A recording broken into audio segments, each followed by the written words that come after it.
नमस्ते स्टूडेंट्स, कैसे हैं। हमारा वही सीरीज़ चल रही है क्लास 10th के मॉडल पेपर की। और ये मॉडल पेपर 2023 का 20वां प्रश्न है। ये 20वां प्रश्न हमारी प्रश्नावली 10.2 का चौथा प्रश्न भी है। ये मैंने नोट में इसीलिए लिखा है कि आपको ये ध्यान रहे। और आप ये चीज़ समझ लीजिए कि जिस नंबर पे जो क्वेश्चन दिया हुआ है वो एग्ज़ाम में लगभग उसी जगह आने के चांसेस हैं। जैसे 20वें नंबर पे प्रश्नावली 10 का सवाल है तो 20वें नंबर पे प्रश्नावली 10 का सवाल ही आ सकता है। चांसेस पूरे के पूरे यही हैं। आप ये मान के चलिए कि वहीं आएगा। अब 10वीं प्रश्नावली का कौन सा प्रश्न आएगा ये हम कह नहीं सकते। ये जो कहते हैं कि हाँ सर ये हो जाएगा, ये जाएगा, वो हम जो मॉडल पेपर बनाएंगे उसके बाद की बात है। चलिए हम सवाल करते हैं। पहले सिद्ध कीजिए कि किसी वृत्त के किसी व्यास के सिरों पर खींची गई स्पर्श रेखाएं समांतर होती हैं। देखिए, सवाल आपके दिमाग में बन जाना चाहिए। सवाल आपके दिमाग में अगर बन नहीं रहा है, सवाल आप समझ नहीं पा रहे हैं और आपने रट के सवाल किया है, तो रट के भी कर लेते हैं, ऐसा कोई दिक्कत वाली बात है नहीं। बहुत से को दिमाग में ये रहता है कि यार पास ही तो होना है, अपन को रट के भी कर सकते हैं। अपन रट के आप कर रहे हैं तो आप कहीं ना कहीं चूक जाएंगे, क्योंकि बहुत सारे क्वेश्चन हैं, बहुत सारे क्वेश्चन आपस में मिले हुए हैं।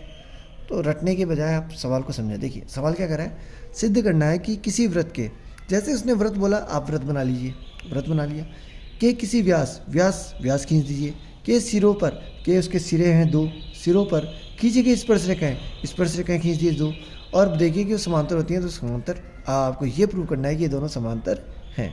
ठीक है, चलिए इन सवालों को सॉल्व करने का एक विशेष तरीका है।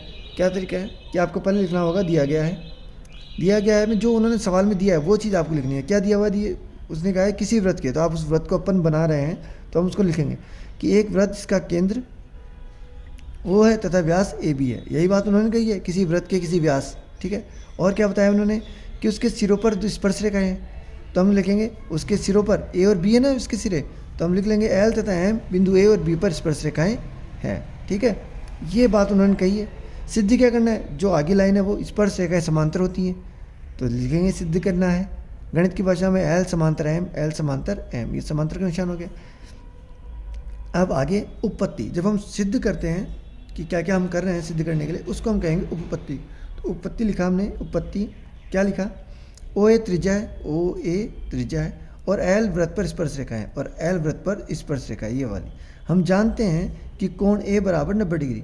अच्छा, क्यों है कोण ए बराबर 90 डिग्री, क्योंकि त्रिज्या से स्पर्श रेखा पर बनाया गया कोण 90 डिग्री का होता है। त्रिज्या से स्पर्श रेखा पर बनाया गया कोण कितने डिग्री का होता है, 90 डिग्री का। तो यहाँ पर आपको कुछ नहीं लिखना, बस ये इससे समझ में आ जाएगा कि ओ ए त्रिज्या है और एल वृत्त पर स्पर्श रेखा है, इसलिए कोण ए बराबर 90 डिग्री। कोण ए बराबर 90 डिग्री हो गया। कौन से नंबर का कोण है, इसको मैंने दो कोण बन रहा है, इधर भी बन रहा है इधर भी बन रहा है, तो मैंने इस वाले को 1 नंबर दिया है। ठीक है, तो 1 नंबर हो गया। इसी प्रकार ओ बी त्रिज्या है, ओ बी भी त्रिज्या है, और एम वृत्त की स्पर्श रेखा है, एम वृत्त की स्पर्श रेखा है उन्होंने कहा है। तो कोण बी बराबर कोण 2 बराबर 90 डिग्री। अब मैं इस वाले कोण की बात कर रहा हूँ। ठीक है, ये हो गया 90 डिग्री। अब यहाँ से और यहाँ से दोनों से क्या हुआ, अब कोण ए बराबर कोण 2 बराबर 90 डिग्री, मतलब ये वाला इस वाले के बराबर हो गया, दोनों बराबर हैं। कक्षा 9 में हमने देखा था कि जब एकांतर कोण बराबर हों तो वे दोनों रेखाएं समांतर होती हैं। इसको हमने कहा था एकांतर कोण अभिग्रहित। ऐसी तरह से हमने पढ़ा था यदि संगत कोण बराबर हों तो वे दोनों भुजाएं जिनके ऊपर संगत कोण बने हैं वो समांतर होती हैं। तो यहाँ पर चूंकि एकांतर हैं ये और ये दोनों कोण बराबर हैं, तो हम जानते हैं कि दो रेखाओं को एक तिर्यक रेखा काटे जाने पर, ये पूरी लाइन मैंने लिखी है फिर से ताकि हमारे को ये ध्यान रहे। हम जानते हैं कि दो रेखाओं को एक तिर्यक रेखा काटे जाने पर यदि एकांतर कोण समान होते हैं तो वे रेखाएं परस्पर समांतर होती हैं। इसको आप ये भी लिख सकते हैं एकांतर कोण अभिग्रहित से, इसलिए एल समांतर एम है, अतः किसी व्यास के सिरों पर खींची गई स्पर्श रेखाएं परस्पर समांतर होती हैं। और फिर आपको लिख देना है इति सिद्धम। इस तरीके से हमारा 3 नंबर का क्वेश्चन पूरा हो गया है।